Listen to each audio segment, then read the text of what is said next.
நெற்குன்றம் பகுதியைச் சேர்ந்தவர் தொழிலதிபர் சீனிவாசன் என்பவர் அரசு கட்டிடங்கள் கட்டும் ஒப்பந்ததாரராகவும் இருந்து வருகிறார். இவர் கடந்த சில மாதங்களுக்கு முன்பாக சோழவரம் வட்டார வளர்ச்சி அலுவலகத்தின் சுற்றுச்சுவர் கட்டி முடித்துள்ளார்.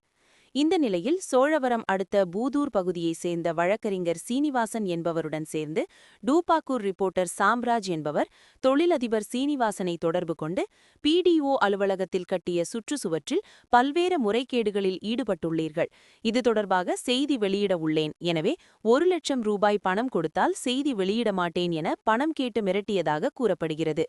அதற்கு தொழிலதிபர் சீனிவாசன், நான் எந்த தவறும் செய்யாத நிலையில் எதற்கு உங்களுக்கு பயப்பட வேண்டும் என்று கேட்டுள்ளார். இதனையடுத்து தொழிலதிபர் சீனிவாசன் தன்னுடைய வழிக்கு வரவில்லை என்று தெரிந்து கொண்ட டூபாக்கூர் ரிப்போர்ட்டர் சாம்ராஜ் மற்றும் வழக்கறிஞர் சீனிவாசன் ஆகியோர் ஒன்றாக சேர்ந்து கொண்டு தொழிலதிபர் சீனிவாசன் மற்றும் சோழவரம் பிடிஓக்கள் சாந்தினி, வேதநாயகி உள்ளிட்டவர்கள் பல்வேறு முறைகேட்டில் ஈடுபட்டுள்ளார்கள், இவர்கள் மீது நடவடிக்கை எடு, திருவள்ளூர் மாவட்ட நிர்வாகமே நடவடிக்கை எடு என சுவர் போஸ்டர்களை பொது இடங்களில் ஒட்டியுள்ளனர். மேலும் ஒட்டப்பட்ட போஸ்டர்களை போட்டோ எடுத்து தொழிலதிபருக்கு அனுப்பி மீண்டும் பணம் கேட்டு மிரட்டியதாக தெரிகிறது.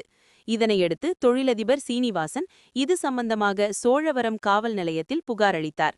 புகாரின் பேரில் வழக்கு பதிவு செய்த போலீசார் இது சம்பந்தமாக விசாரணை மேற்கொண்டு டூபாக்கூர் ரிப்போர்ட்டர் சாம்ராஜ் மற்றும் வழக்கறிஞர் சீனிவாசன் உள்ளிட்ட 2 பேர் மீது 3 பிரிவுகளின் கீழ் வழக்கு பதிவு செய்து இருவரையும் கைது செய்து சிறையில் ஆஜர்படுத்தி சிறையில் அடைத்தனர்.